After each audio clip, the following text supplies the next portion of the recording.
वक्रतुंड महाकाय सूर्यकोटि समप्रभ निर्विघ्नं कुर्मे देव सर्वकार्येषु सर्वदा। गुरुर्ब्रह्मा गुरुर्विष्णु गुरुर्देवो महेश्वरा गुरु साक्षात् परब्रह्म तस्मै श्री गुरुवे नमः।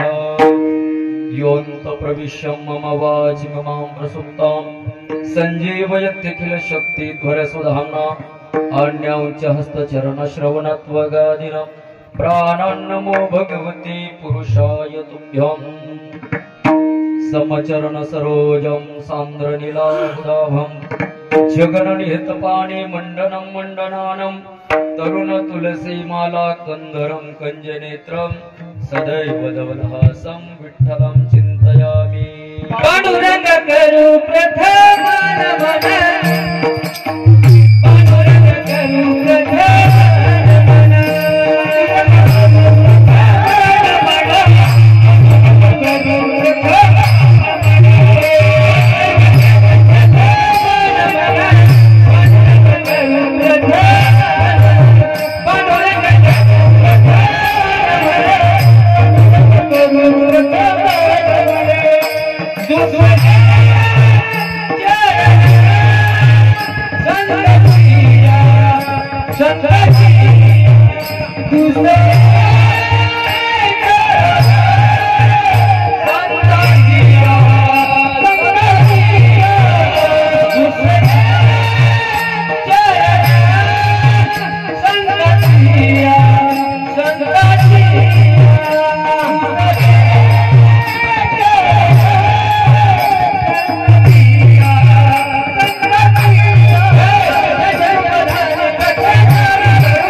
त्यांच्या कृपादाने कथेचा विस्तारू बाबाजी सद्गुरु दास तुका। थोडा आवाजाला गेन द्या बरं। नमो ज्ञानेश्वरा निवृत्ती उदारा सोपान देवा मुक्ताबाई नमो त्रिभुवन पावनी आद्य त्रय जननी देवाची। नमो सद्गुरु तुकया ज्ञान दीपा नमो सद्गुरु सच्चिदानंद रूपा नमो सद्गुरु भक्त कल्याण मूर्ती नमो सद्गुरु भास्करा पूर्ण कीर्ती। सच्चिदानंद रूपाय विश्वोत्पत्त्यादि हेतवे तापत्रय विनाशाय श्री कृष्णाय वयं नमः। यं प्रवजन्त मनोपेतमपेत कृत्यं द्वैपायनो विरह कातराजुहाव पुत्रेति तन्मयातरोभिनिदु स्तं सर्वभूत हृदयं मुनिमानतोस्मि। ज्यांची गावी केला वास त्यासी नसावी उदास विठ्ठला।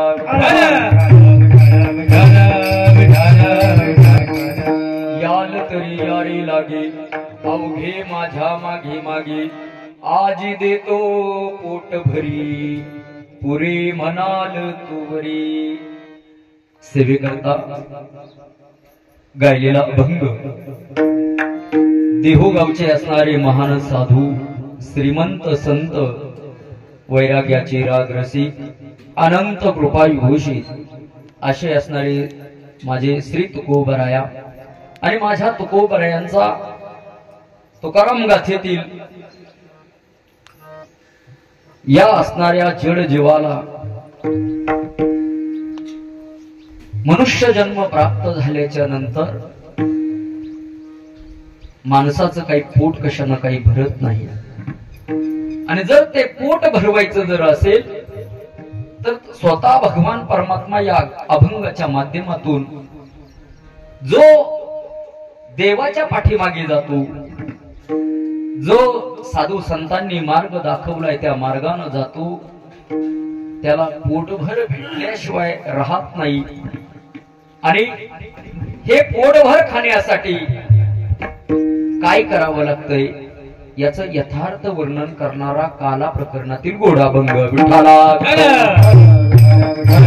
श्री क्षेत्र कुंडेगव्हाण भैरवनाथ महाराजांच्या पदस्पर्शानं पुनीत झालेलं आपलं सगळ्या डोंगरी वस्ती असेल, पवार वस्ती असेल, गुंजाळ वस्ती असेल, इथापे, गोंटे गावाचा परिसर लहान आहे आणि गाव आपलं लहान आहे, पण मात्र भक्तीच्या माध्यमातून महान आहे. गेले 15 वर्ष झाले असणाऱ्या या दगडधोंड्याच्या माळरणावरती भक्तीचं नंदनवन फुलवण्याचं काम असणारा हा धांडे परिवार नवे तर परम सद्गुरु भाऊसाहेबजी महाराज जाधव आणि त्यांचा असणारा भक्त परिवार आणि समस्त ग्रामस्थ यांच्या असणाऱ्या संयुक्त विद्यमान हा असणारा गुरुपौर्णिमेचा उत्सव गेल्या 15 वर्षापासून अविरत असा चालू आहे. मोठमोठ्या गावामध्ये गुरुपौर्णिमा साजरी केली जात नाही. गुरुपौर्णिमा म्हणजे याला आपल्या असणाऱ्या भाषेमध्ये जर सांगायचं जर झालं तर याला पंचांगणामध्ये आपण पाहतो याला व्यास पौर्णिमा म्हटलेलं आहे. आपल्या मानवी जीवनाच्या जडणघडणीमध्ये या जीवाचा उद्धार व्हावा आणि या उद्धाराच्या हेतून ज्या साधू संतांनी तुम्हा आम्हाला घडवले त्यामध्ये प्रमुख या जगतामध्ये व्यासांची तुमच्या आमच्यावरती सगळ्यांचे अनंत असे उपकार आहेत. कारण व्यासे ही अमुप ग्रंथ केली. ज्ञानोबा सांगतात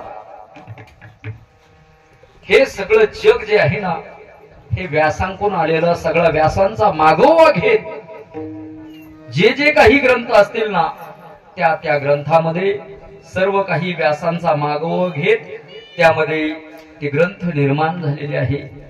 आणि म्हणून ही असणारी व्यास पौर्णिमा ही गुरु पौर्णिमा या असणाऱ्या दांडेमळ्यामध्ये आमच्या असणाऱ्या महादेवजी महाराज यांच्या असणाऱ्या या आता नवीन वास्तूच्या समोर पुढच्या वर्षी कलर बिलर होऊन जाईल, काय अडचण नाही. हा गुरुपौर्णिमेचा उत्सव संपन्न होतोय. 2025चा गुरुपौर्णिमेचा कार्यक्रम अनेक माझ्यापेक्षा ज्येष्ठ श्रेष्ठ ज्ञानानं मानानं वयानं सगळे मंडळी उपस्थित झालेले आहेत. गावातील असणारे सरपंच यदुशेठ पवार असतील, माजी सरपंच संजयजी मगर असतील, मी सगळ्यांचा नाव उल्लेख करू शकतो. कोटी कुळाचे उद्धरण अन्नदानाचा महिमा फार आगाध आहे. माय बापा हो, अन्नदान कोणाला करावं? अन्नदान केल्याच्या नंतर त्याचा फायदा काय आहे? तर असणाऱ्या नामधारकांना, असणाऱ्या वारकऱ्यांना, असणाऱ्या वैष्णवांना आणि हरिकीर्तनामध्ये हरिगुण ऐकणाऱ्यांना जर आपण प्रसाद देण्याचं जर काम केलं तर आपल्या असणाऱ्या 42 कुळांचा उद्धार या ठिकाणी होत असतो.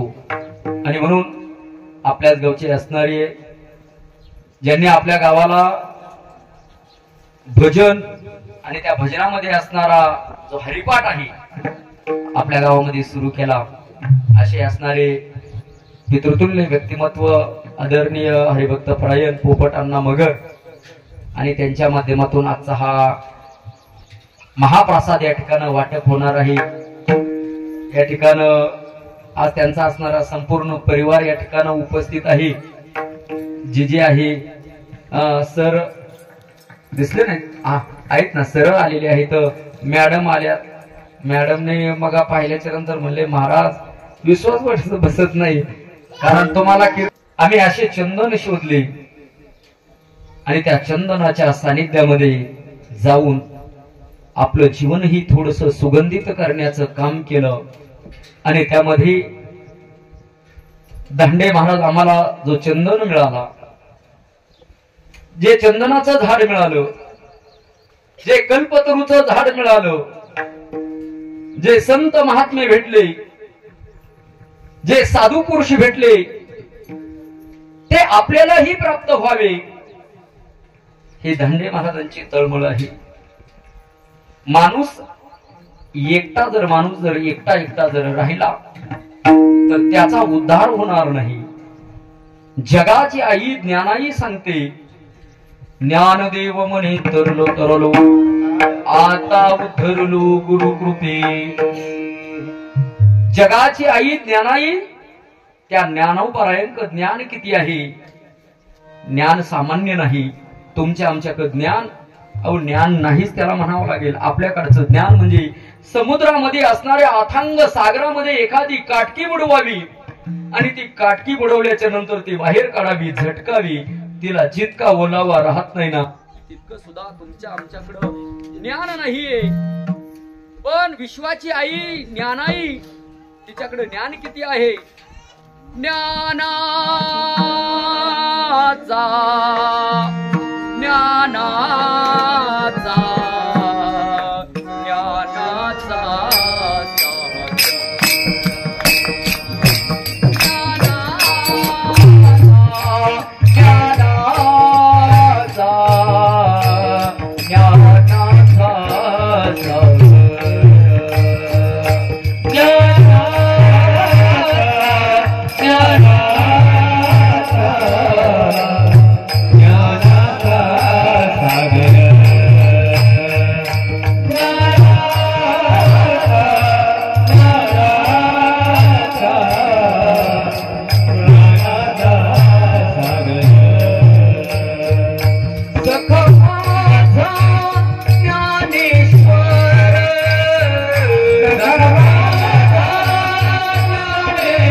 ज्ञानाचा सागर आहे. पण ते ज्ञानोबराय म्हणतात, माझ्याही जीवनामध्ये मला सद्गुरूची कृपा प्राप्त झाली. नवे नवे आता उद्धरलो गुरु कृपे. तसा तुमचा आमचा जर उद्धार जर करून घ्यायचा असेल ना जीवनामध्ये, गुरुशिवाय तुमचा आमचा उद्धार होऊ शकत नाही. आपण जर पुराणामध्ये जर पाहिलं, मला सांगा, 1400 वर्ष जगलेला चांगदेव, 1400 वर्ष त्यानं जीवन जगला, 14 वेळा काळाला पाठीमाग पाठवलं. पण तो असणारा 1400 वर्षाचा चांगदेव ज्या वेळेस मुक्ताईची भेट झाली ना, त्या मुक्ताईनं सांगितलं, अरे चांग्या, 1400 वर्ष जगला पण तू गोराच राहिला. ज्या वेळेस संत संमेलन भरलं आणि ज्या नामदेवाच्या हातून भगवान परमात्मा दूध पित होता, जो भगवान परमात्मा ब्रह्मांडाचा जगाचा मालक चालक माझ्या नामदेव रायाबरोबर बोलत होता, पण ज्यावेळी संत सभेमध्ये नामदेव कच्चा की पक्का याची परीक्षा घ्यायची ठरवली, गोरोबा काकांना आपलं थापटणं काढलं आणि थापटणं काढून मुक्ताईनं त्या ठिकाणी गोरोबा काकांना सांगितलं, काका सांगा हे मडक कच्च आहे का पक्का आहे सांगा. गोरोबा काकांना परीक्षा पेपर तपासण्यामध्ये आणि त्यांचा हातखंडा होता. ज्यावेळेस गोरोबा काकांनी नामदेवाच्या डोक्यामध्ये थापटणं टाकलं, कारण थापटणं बद वाजलं का कच्च आहे आणि ते जर टनटन जर वाजलं, आपण माठ घेताना कसा पाहतो वाजून घेतो, चांगलं जर वाजलं तर पक्क आहे आणि बदाक वाजल्या कच्च आहे. तसं गोरोबा काकाने सांगितलं, अगं मुक्ताई हे मडक कच्च आहे.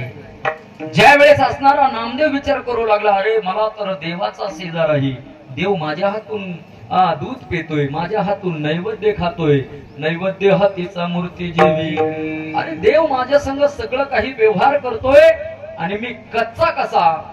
मग मात्र रडत रडत ज्यावेळेस नामदेव महाराज असणाऱ्या माझ्या पांडुरंग परमात्म्याच्या रावळामध्ये येतात आणि पांडुरंग परमात्म्याला घडलेला सर्व इतिहास तो कथन करतायत, त्यावेळेस मात्र देव नामदेवाला सांगतात, खरंच नामा तू कच्चा आहे आणि मग मात्र पक्का जर तुला व्हायचं असेल तर तुला जीवनामध्ये गुरु केल्याशिवाय तू पक्का होऊ शकत नाही आणि मग गुरु करण्यासाठी तुला औंढा नागनाथाला जावं लागणार आहे. त्या ठिकाणी असणारे विसोबा खेचर यांना जाऊन तू गुरु कर. बरेच जण म्हणतात आम्हाला काय गुरु करण्याची गरज आहे.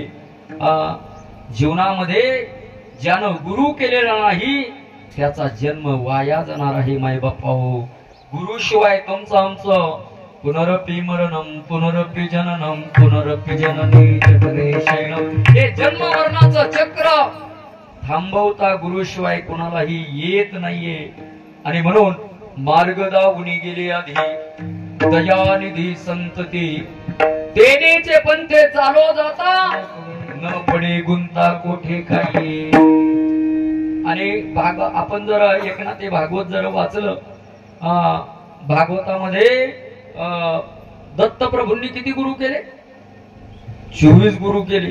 बघा बर का, जो जो जयाचा घेतला गुण, ज्याच्याकडून जे चांगलं घेण्याजोगं आहे ना ते चांगलं घेतलं ना त्याला गुरु मानणं.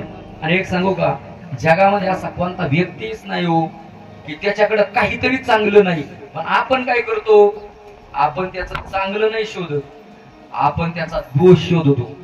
प्रत्येक माणसाचा स्वभाव आहे सरपंच, माणूस एखाद्या माणसाचा चांगल्या असणारा अंतर त्याच्या शरीरामध्ये चांगला गुण कोणता आहे ना हा माणूस पाहतच नाही, माणूस त्याचा दोष पाहतो. माणसानं कोणत्याही माणसाचं दोष पाहू नये, त्याचे गुण शोधता आले पाहिजे. आणि याच्यासाठी त्याला गुण दिसण्यासाठी त्याची दृष्टी चांगली पाहिजे.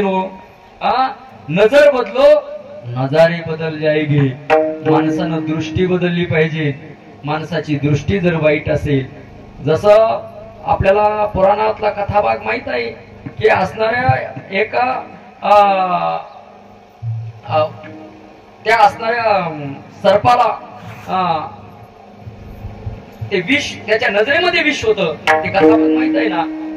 तर मला सांगा गुण येईल का? तसं आपल्या डोळ्यामधलं जे विष आहे ना हे जोपर्यंत जाणार नाही ना, आणि डोळ्यातलं विष फक्त गुरुच काढू शकतात बर का. कारण सद्गुरु काय करतात, सद्गुरु आपल्याला कानमंत्र, आपल्याला असणारा मंत्र देतात. मंत्र दिला राम कृष्ण हरी मंत्र देतात. बघा, जसं विज्ञान यंत्राच्या माध्यमातून काम करते, विज्ञान यंत्राच्या माध्यमातून काम करतंय, तसं माझं अध्यात्म ही मंत्राच्या माध्यमातून काम करते. काही काही माणसं म्हणतात का एवढी ताकद आहे का? अहो मंत्रात लई ताकद आहे. हा मंत्रात काय ताकद आहे? शब्दात ताकद आहे. नुसतं मला सांगा, जर तुम्हाला जर नुसतं फक्त हे म्हणले ना चिंच चिंच चिंच चिंच, तर डोळ्यात तोंडाला पाणी येते राव. चिंच चिंच हा शब्द म्हटल्याच्या नंतर मंत्रामध्ये अगाध असा मंत्राचा महिमा आहे. ज्ञानदेवी मंत्र, हरिनामाचे शस्त्र, यमी कुळ गोत्र. अहो जर आपल्याकडे जर मंत्र जर असेल, भगवंताचं नाम चिंतन जर आपल्याकडे जर असेल, तर तो यम आपल्या कुळाक गोत्राक डोकून सुद्धा बघत नाही. पण आपल्याला शस्त्र यम आल्यावर शस्त्र काही चालतंय का हो? वशिला आपला सगळीकडे चलन. यमापाशी अजूनपर्यंत कोणी वशिला दावलाय का? देशाचा पंतप्रधान असू द्या, राष्ट्रपती असू द्या, यम आल्या वशिला चालत नाही. मग तिथं वशिला चालतो फक्त सद्गुरूचा, तिथं वशिला चालतो फक्त नामस्मरणाचा, आणि तिथं उपाय चालतो देवाचा. आणि म्हणून हे सगळं काही इथं राहणार आहे. म्हणून जीवनामध्ये गुरु विना अनुभव काही साखळी, गुरु शिवाय जीवनामध्ये अनुभव कळत नाहीये. काही काही माणसं म्हणतात काय गुरूंना कळतं? एक असणारा सदग्रहस्थ म्हणला, गुरु काय मला नेहमीच सांगत यात. आणि एक सांगू का, संतांचा शब्द, गुरुचा शब्द खोटा ठरत नाही बर का. मला आजही आठवतंय, दांडे महाराज आणि आम्ही भाऊसाहेब महाराज आम्ही फिरायचो. आम्ही त्यांची गाडी होती, या गावावर त्या गावावर, इकडे जा तिकडे जा. आम्हाला प्रवचनही जास्त येत नव्हते, पण महाराजांच्या मुखातून सहज त्यावेळी शब्द गेले, अरे तुमचा श्रीगोंद्यात कोणी हात धरणार नाही. सहज म्हणले बर का. मला अजून आठवतंय, अहो म्हणलं बाकीचे महाराज जर आळंदीला गेला तर आम्ही तर कुठंच गेलो नाही. आले मुखावाटे अमृत वचने बघा. त्यावेळेस त्यांनी सांगितलं, अहो माझ्यासारखा येडा वर्षात 20-25 काल करतोय. खरं सांगतो, आता पंढरपुरात काला करून आलोय. म्हणजे हे गुरूंची सद्गुरूंची ताकद.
श्री गुरु सारिका असता पाठी राखा, इतरांचा लेखा कोण करी.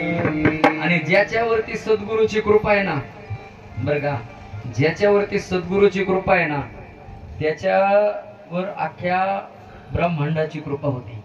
एक ध्यानात ठेवा, सद्गुरू ज्याच्यावरती कृपा करतात ना, त्याच्यावर अख्खं ब्रह्मांड कृपा करतय. काय काय माणसं म्हणतात आम्हाला मान पाहिजे, नो आम्हाला माना, आम्हाला माना. मान पाहिजे असं ना, तुकोबर आहे त्याच्यासाठी सांगतात, नसावे ओशाळ, नसावे ओशाळ, मग मानिती सकळ, जाय तेथे पावे मान. माणूस ओशाळ, आणि सद्गुरू काय करतात, आपल्यातला ओशाळपणा धुवून टाकण्याचं काम करतायत. आपल्या शरीरामध्ये जे काय ओशाळपणा आलेला आहे, काम, क्रोध, लोभ, मद, मत्सर, अहंकार, याला घालवण्याचं काम हे सद्गुरू करत असतात. एक असणारा सद्ग्रस्त म्हणला, गुरूंनी सांगितलंय ना. म्हणला काय गुरूंचं? म्हणला खरं असतंय काय? माणसाचा विश्वास बसत नाही बर का. तुका म्हणे नाही विश्वास ज्या म्हणी, पहावे पुराणी विचारोनी. एक असणारे सद्गुरु सहज एका असणाऱ्या शिष्याला म्हणले, तुझ्या नशिबात म्हणले उद्या खीर खायला आहे. म्हणले ताट पुढं आलं का काही विचार न करता खाऊन घे. त्याने विचार केला, म्हणला गुरुजींनी सांगितलंय ना म्हणला, पण गुरुजींचा शब्दच खोटा करतो म्हणला. सकाळ आंघोळ केली, स्नान वगैरे झालं, त्याचं देवपूजा झाली आणि आईनं स्वयंपाक बनवला आणि बाळाला हाक मारली, बाळा जेवून घे. त्याच्या ध्यानात आलं गुरुजींनी सांगितलं तुझ्या नशिबात उद्या खीरपुरी खायला आहे. आईला विचारलं, आई जेवण काय आहे? आई म्हणली, बाळा आता उपवास सोडायला खीरपुरी बनवली, मस्त बेत आहे, खाऊन घे बरं. त्याने ठरवलं, म्हणला गुरुजींचा शब्दच खोटा करतो. संताचा, गुरुचा, साधूचा शब्द खोटा करता येत नाही बाई बापा, लक्षात ठेवा. म्हणला जेवायचंच नाही आई, आज मला मित्राच्या घरी आमंत्रण आहे. निघाला आणि सकाळ सकाळ पहिल्या शहराला जर लाथ हाणली भवानीच्या टायमाला, दिवसभर तुकडा भेटत नाही. मित्राच्या घरी गेला. मित्राच्या घरी त्या ठिकाणं वारकरी कुटुंब, त्यांनी गोडधोड स्वयंपाक केलेला, इकडून हात धुवूनच गेलेला. मित्र म्हटला, अरे जेवून घे. म्हणला नाही, पहिली पंगत वाढायचं काम करतो. वाढायला घेतलं तर त्याच्याकडे बादलीच आली खिरीची. त्याने खीर पाहिल्यावर म्हणला आज काय खरं दिसत नाही. पहिली पंगत जेवून झाली. सरपंच मित्र म्हणला, अरे चल जेवू.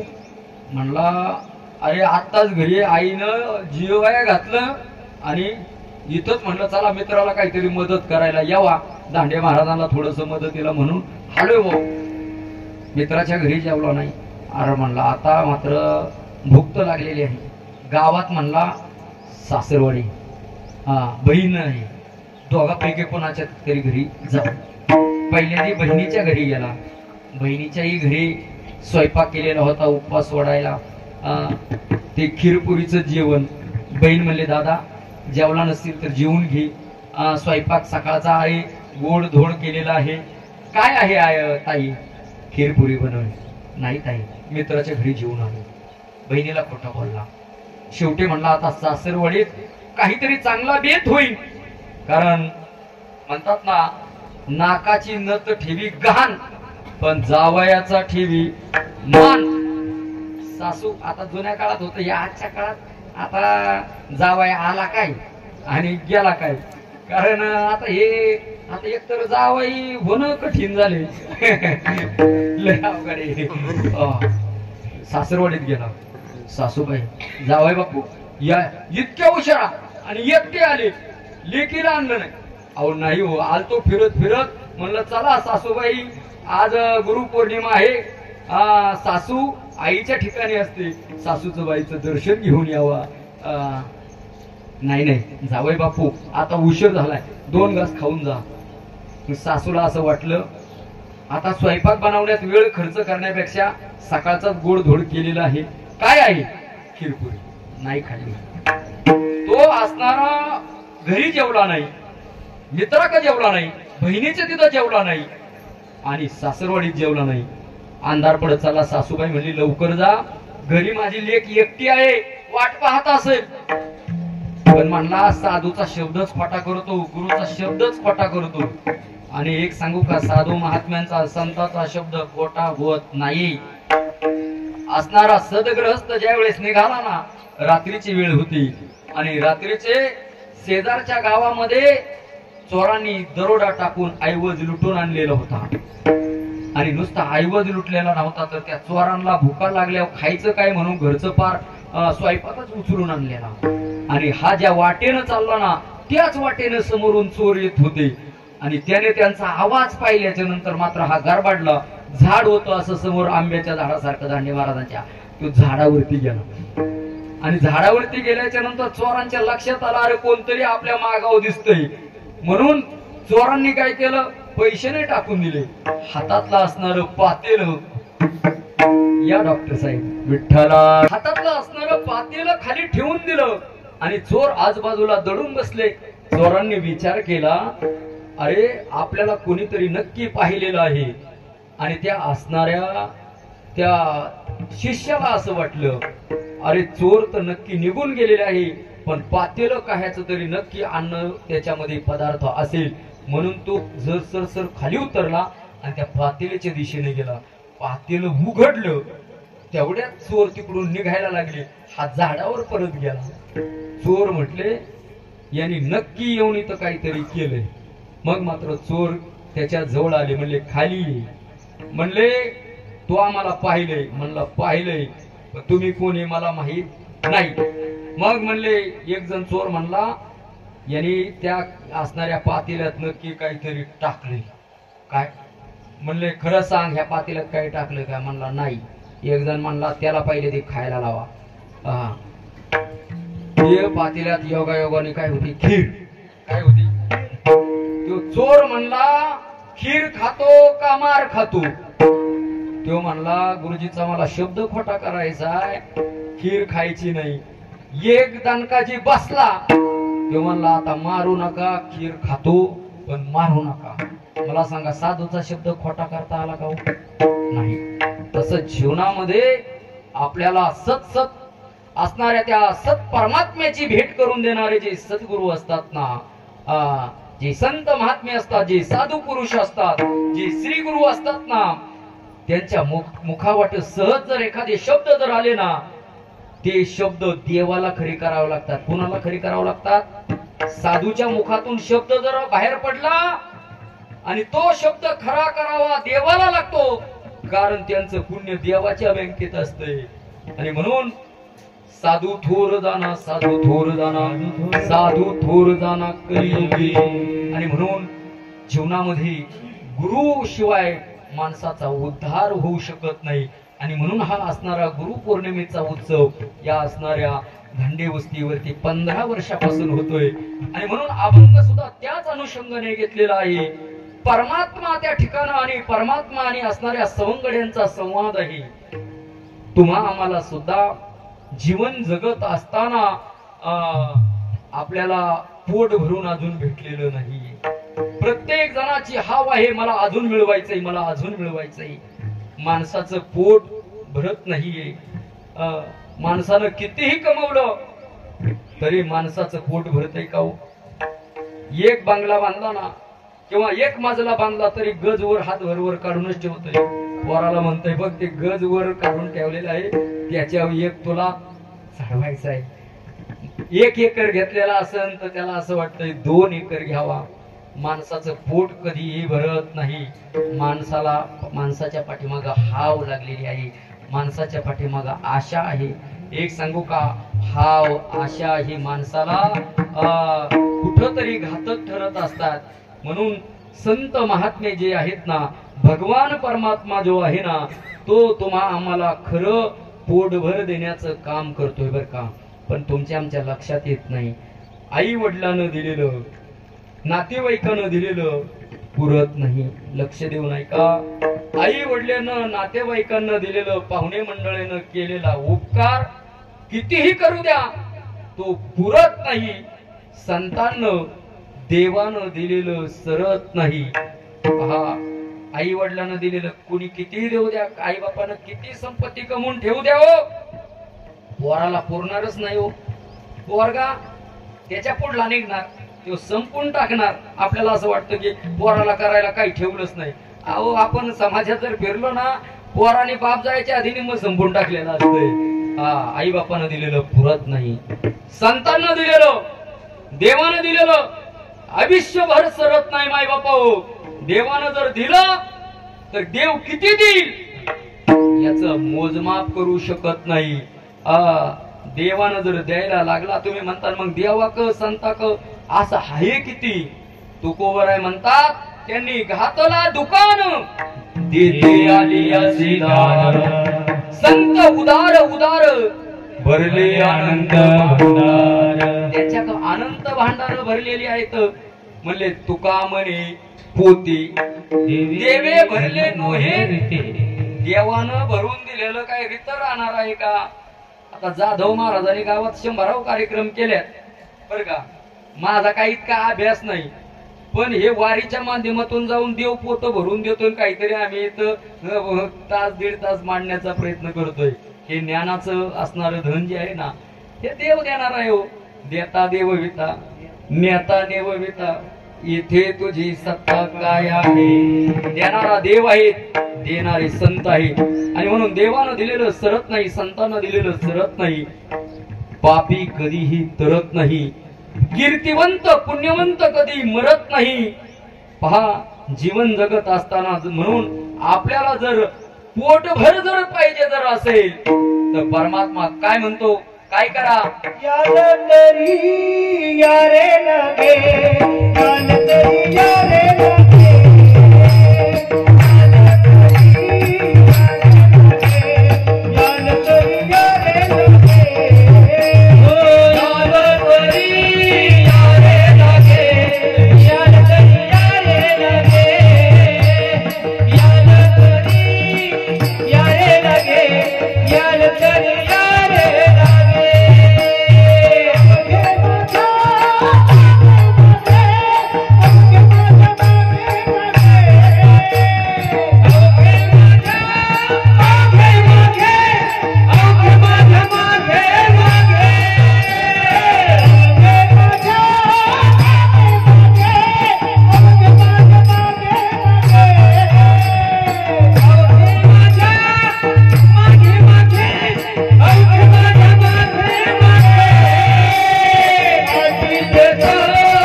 सवंगडेला सांगतात, ज्याला पोटभर जीवनामध्ये तृप्ती करून घ्यायची आहे ना, ज्याला तृप्तीचा ढेकर द्यायचा आहे ना, त्याला संताच्या माग देवाच्या माग जावं लागणार आहे. देव आणि संत हे वेगळे नाहीत बरं का माय बापा. देव ते संत, देव ते संत निमित्त त्या प्रतिमा. या विश्वामध्ये या भुवनामध्ये देव आणि संत वेगळे नाहीत,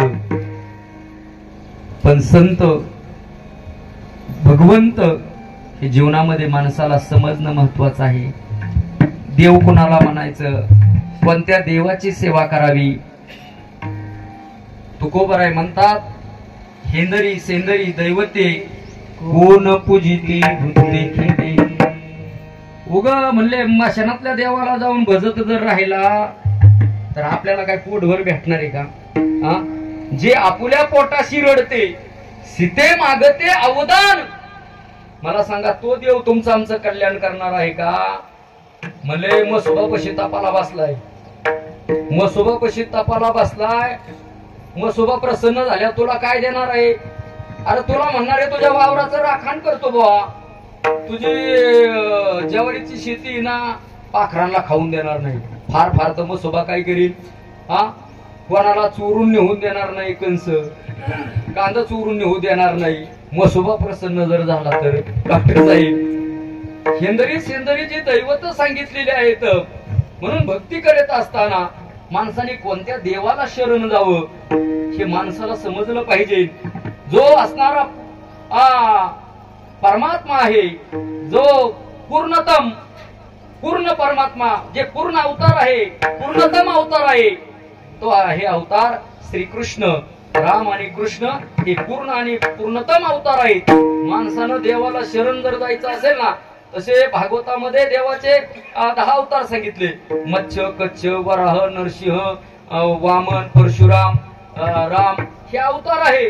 पण आपला जर उद्धार करून घ्यायचा असेल, आपल्याला जर पोटभर खायचं जर असेल तर आपल्याला रामकृष्ण या देवाशिवाय जर आपण जर मंदिरी स्मरण मंदिरी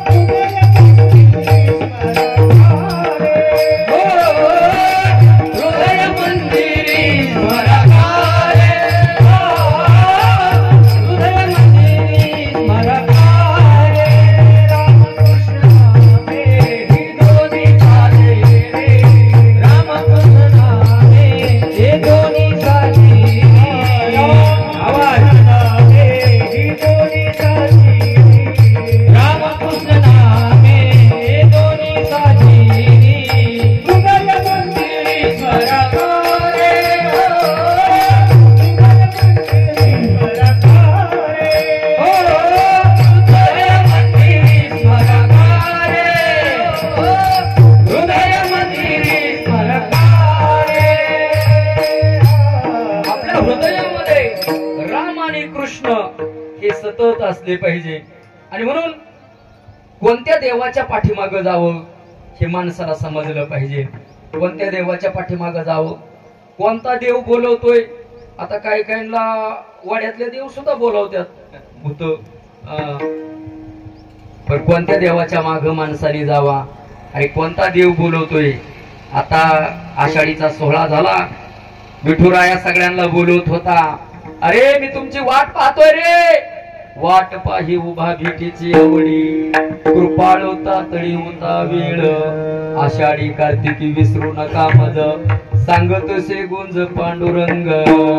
अरे तुम्ही जाता गावा हुरहुर माझ्या जीवा. तो असणारा विटेवरचा परमात्मा सांगतो तुम्ही गावाला जर गेला ना, अरे मला हुरहुर होतय रे. म्हणून तुम्ही आषाढी कार्तिकीला विसरू नका. तो तुमची आमची वाट पाहतोय, तो तुम्हा आम्हाला बोलवतोय. यारे यारे याल तरी यारे लागी, तुम्ही माझ्या अवघे माझ्या मागे मागे. आणि जर मागे मागे जर गेलो तर तो परमात्मा तुम्हा आम्हाला पोट भर देतो. अभंगाचं दुसरं चरण. आजी देतो पोट भरी, आजी देतो पोट भरी, आजी देतो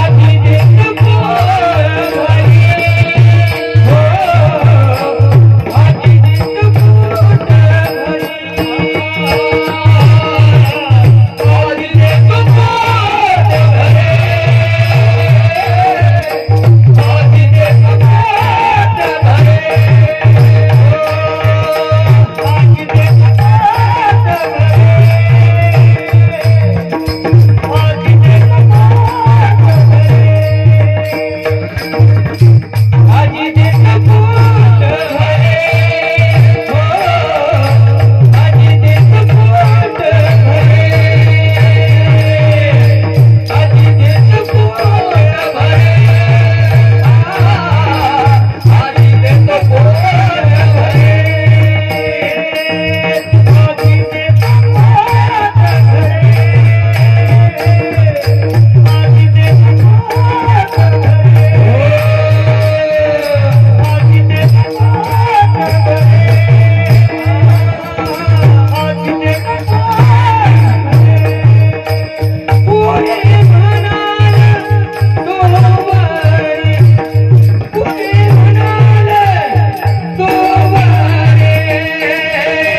आजी देतो पोट भरी.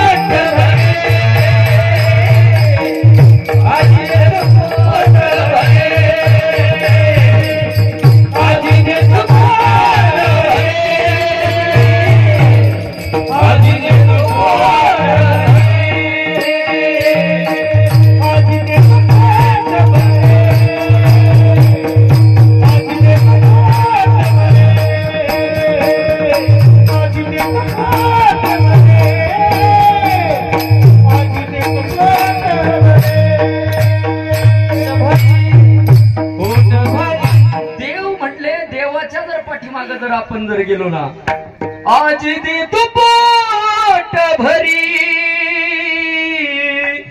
आज दे तू पोट भरी. पहा ना माझ्या उपमन्यूचं आख्यान. उपमन्यू बाळ, अहो 5 वर्षाचं बाळ हो. अहो वाटीभर दूध मागण्यासाठी ज्यावेळेस त्यानं देवाचा दावा केला ना, त्या उपमन्यूची घरची परिस्थिती अत्यंत गरिबीची होती. मला सांगायला कथा इतका वेळ नाही. आईनं सांगितलं तुला जर पोटभर जर दूध खायचं असेल ना बाळा, त्या देवाला दूध माग. तो उपमन्यू देवाच्या पाठीमागे गेला, देवाचा धावा करू लागला. असणारा ब्रह्मांडाचा मालक प्रसन्न झाला आणि त्या उपमन्यू पुढे उभा राहिला. देव, उपमन्यू बाळा, अरे ब्रह्मांडाचा चालक मालक मी आलोय, माग काय मागायची. तर त्या बाळानं देवाला सांगितलं मला वाटीभर दूध हवं आहे. अहो देवानं वाटीभर दूध दिलं नाही तर दुधाचा क्षीरसागर सागरच देऊन टाकला. पुरे म्हणाल तोवरी, माघा दूध मागितल्यासाठी अवघी क्षीराब्दीची करुणी वाटी. उपमन्ये पुढे दुर्जटी ठेविली जैसे. म्हणजे त्या उपमन्ये पुढे दुधाचा सागर मांडला. किती दिलं व? पुरे म्हणाल तोरी माझा असणारा सुदामा ब्राह्मण दुःखे दरिद्री पिढीला. सुदामदेव गरिबी परिस्थिती होती, भगवंताचं चिंतन करत असायचा. पण तोच सुदामदेव ज्यावेळेस माझ्या असणाऱ्या भगवान श्रीकृष्णाक मुष्टीभर पोहे घेऊन या आला, त्या परमात्म्याच्या भेटीला गेला. मग मात्र त्याचा शुद्ध भाव देखून या गाव सोनियाचा दिला. किती सोनं दिलं? गिऱ्यांमध्ये दिलं का? गाव अख्खा सोन्याचा करून टाकला माय बापाऊ. पुरे म्हणाल तोवरी. मी थोडं बाहेर येऊन सांगतोय बरं का, काल्याच्या अभंगातून परत बाहेर येऊन सांगतोय. देव किती देऊ शकतो? देवानं जर द्यायचं ठरलं ना तर म्हणतात ना,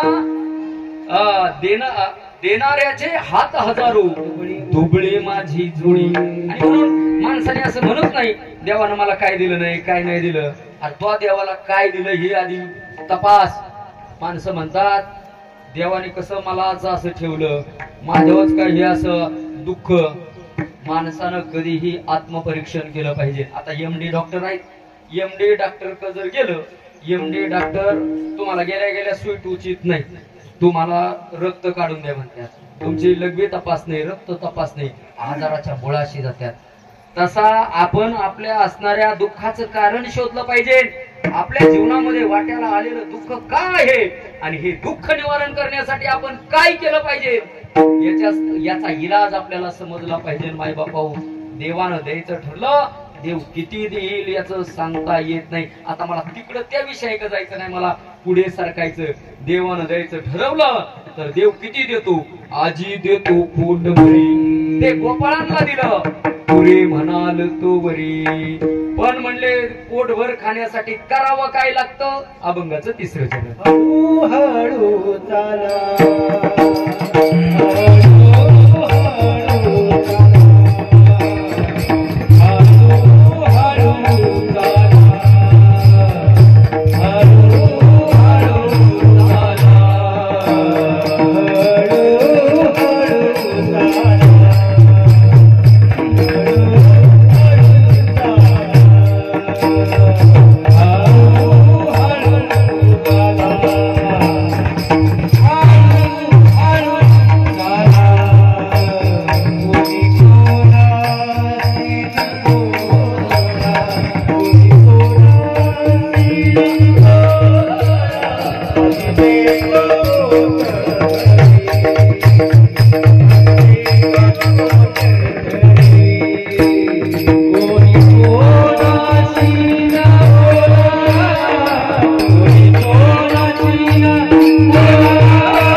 त्याला वर्म सांभाळावं लागणार आहे.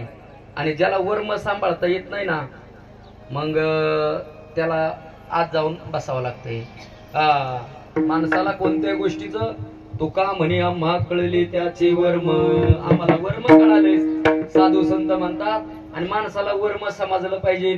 ज्याला आयुष्यात मोठं व्हायचंय ना, ज्याला पोटभर खायचंय, त्यानं हळूहळू चाला. ज्ञानोबा म्हणतात हळूहळू ढाळे ढाळे केतुले एक वेळी मार्गाचे निबळे निश्चित ठाके. माणसानं जीवनाचा प्रवास कसा करावा? हळू हळू हळू. कासव कसं पळतं? जोरात नाही. कासव मंद गतीनं चालतं आणि ससा दुड दुड दुड दुड दुड दुड दुड दुड धावतो. पण ससा दमतो, बसतो, झोपतो. कासव त्याच्या मागून निघून जात. तसं माणसाचा प्रगती, माणसाने नित्य कर्म केलं पाहिजे, नित्य खटाटोप केला पाहिजे. आणि नित्य कर्म करीत असताना त्यामध्ये देवाला विसरता कामा नये. हळूहळू चाला. आणि हे करत असताना कोणी कोणाशी न बोलावलं. कारण बरंच काही झाले ना, माणसाची प्रगती जी थांबली ना, ही बोलण्याने थांबली. माणूस जो रिवर्स येतो ना, फक्त बोलण्याने येतो बर का. माणूस बोलण्याने जितका रिवर्स येतो ना, तेवढा कशानेच येत नाही. म्हणून माणसाला बोलावं काय हे कळालं पाहिजे. बऱ्याच जणाला काय बोलावं हे कळत नाही. म्हणून माणसानं बोलत असताना विचार करून बोलावा. बोलून झाल्या विचार करण्यापेक्षा माणसाने विचार करून बोलावा. बोलायचं जर असेल तर काय बोला, हरी बोला, हरी बोला, नाही तरी अबोला. बोलावा विठ्ठल, पाहावा विठ्ठल, करावा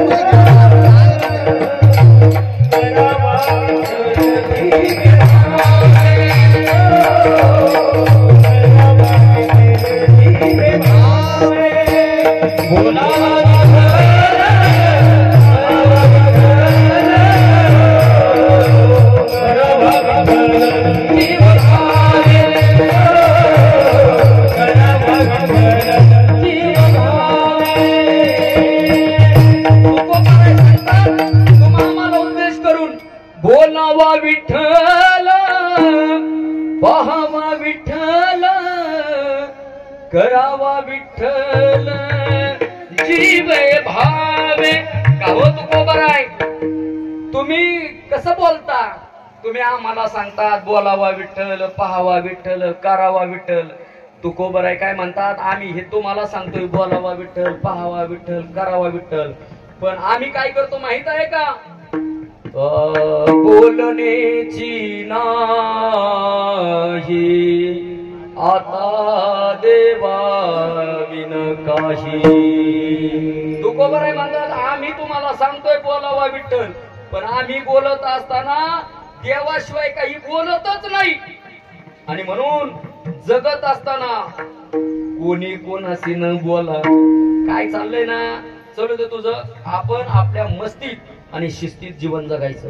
एक सांगू का, कोण काय करतोय, कोण काय करतोय त्याच्याकडे पाहूच नका. तुका म्हणे कान नाही तये ठाई, तिकडे लक्षही देऊ नका. पण माणसाचं आपल्या कामापेक्षा इतरांक जास्त लक्ष असते. दांडे महाराज बंगला चढला, अरे कस काय, कुठून आणला माल? अरे बाबा त्यांचं कष्ट पहा. अरे 1000-1500 झाडे डाळिंबाची. अरे ऊन वारा पाऊस, अरे रात्रंदिवस आम्हा जसा युद्धाचा प्रसंग, तसं शेती करीत असताना माणसाने उगाच बांधाव, इंदुरकर सांगतो बांधावरून शेती सांगायची नाही. अरे बाबा तो जरा धोत्राचा काच्या करण, आज शिरण काँग्रेस उपटन, मग नुसतं बांधावरून शेती होत नाही.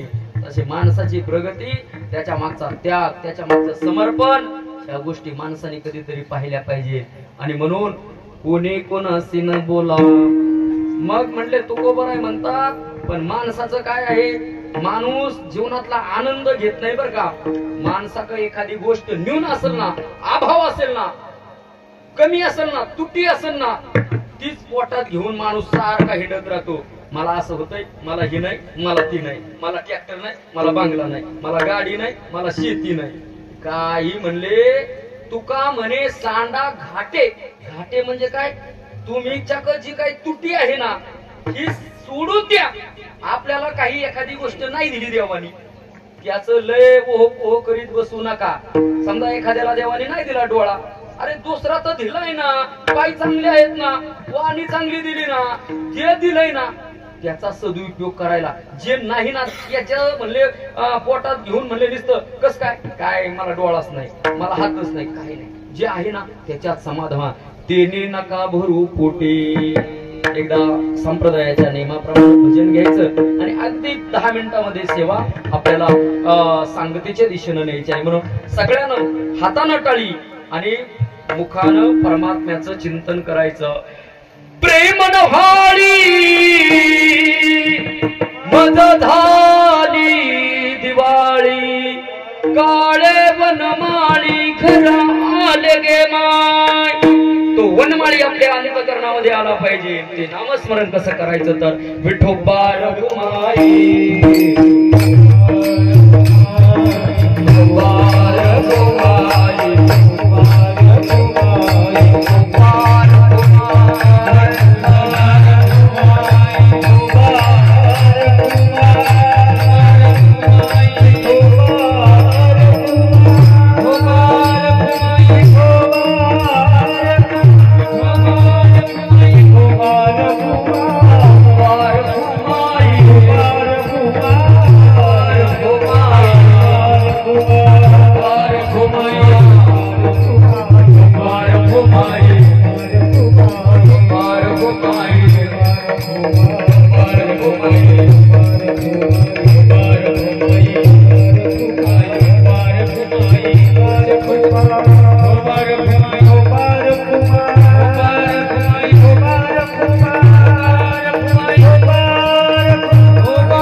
मागे मागे अजी देतो पोट भरी पुरे म्हणाल तोरी हळूहळू चाला कोणे कोण असे न बोला तुका म्हणे सांडा घाटे तेनो नका भरू पोटे आजी देतो पोट भरी पुरे म्हणाल तोरी विशाल महाराज आले मला वाटलं टायमिंगला आले बरं का हा कारण पोटभर घेण्यासाठी त्यांना सुद्धा या ठिकाणी श्री गुरुची असणारी शक्ती परमात्म्याची शक्तीनं खेचीत आणलेली आहे एक शुद्ध बीजापोटी फळे रसाळ गोमटी पहा आपुलिया हिता जो असे जागता धन्य माता पिता तयाची या खरोखर आपल्या गावाचं भाग्य आहे या धांडे परिवाराचं कुळाचं भाग्य आहे विशाल महाराजासारखं रत्न असणाऱ्या श्री गुरूंच्या कृपेनं या ठिकाणी घडतंय आज आळंदीमध्ये जोग महाराजांची शिक्षण वारकरी शिक्षण संस्था 4 वर्ष पूर्ण त्यांचे झालेत आणि त्यांनी आळंदीमध्ये रोज एक ज्ञानेश्वरीचं पारायण किती आपल्याला आठवड्यात होत नाही ज्ञानेश्वरीचं पारायण आठवडाभर त्याच्यात त्याचे निम्या अध्याय गळाले म्हणले कामानं झाले नाही 101 पारायणाचा संकल्प आहे त्यांचा 101 पारायण करण्याचं गीता पूर्ण मुखदूत केली महाराजांनी आता स्तुती करतोय तुम्ही लय हवेत जायचं नाही पण आपल्या गावातल्या माणसाला आपल्या असणाऱ्या माणसाची किंमत कळाली पाहिजे की श्री गुरूंची ताकद काय असते असणाऱ्या परिवाराची ताकद गावाची ताकद आपल्या गावाचं म्हणतात ना भूमीचे मार्दव सांगे कोंबाची लवलव गीता पाठ झाली ज्ञानेश्वरीचे पहिले 8 अध्याय पाठ 15वा 18वा अध्याय पाठ म्हणजे जवळजवळ ज्ञानेश्वरी पाठच होत आली आणि श्री गुरूंच्या कृपेनं आखी ज्ञानेश्वरी त्यांची मुखोद्गत होणार आहे एकदा टाळ्या वाजवा त्यांच्यासाठी आणि नुसतं एवढ्या होते काही लगेच थांबणार नाही त्यांना आम्ही शास्त्री बनवायला ऋषिकेशला पाठवणार आहोत त्या ठिकाणं नावाप्रमाणे आम्ही सांगितलेलं आहे माणसाने नावाप्रमाणे झालं पाहिजे आणि हे चैतन्य त्यांना श्री गुरूंच्या कृपेनंच या ठिकाणी प्राप्त झालेलं आहे आणि म्हणून या ठिकाणं आपल्या घेतलेल्या अभंगावरती अगदी कमी वेळेमध्ये या ठिकाणी चिंतन करण्याचा थोडासा केलेला प्रयत्न आहे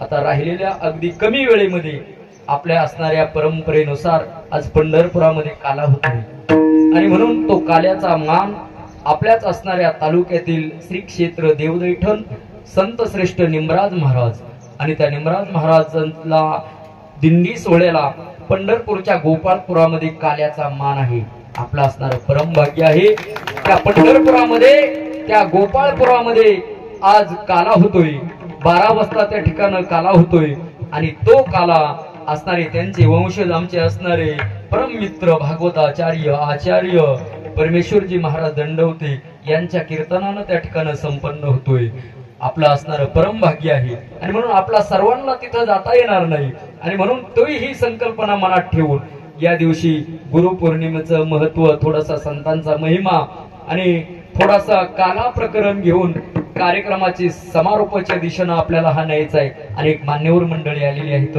आणि म्हणून मी अधिकचं बोलणं उचित ठरणार नाही म्हणून की माझी वाणी तुझे वर्णी गुण नाम ऐसे दे प्रेम काही कळा काल्याचं कीर्तन म्हटलं का काल्याच्या कीर्तनामध्ये भगवान परमात्म्याच्या चरित्राचा उच्चार करावा लागतो. ते चरित्र कोणतं? चरित्र ते उच्चारावे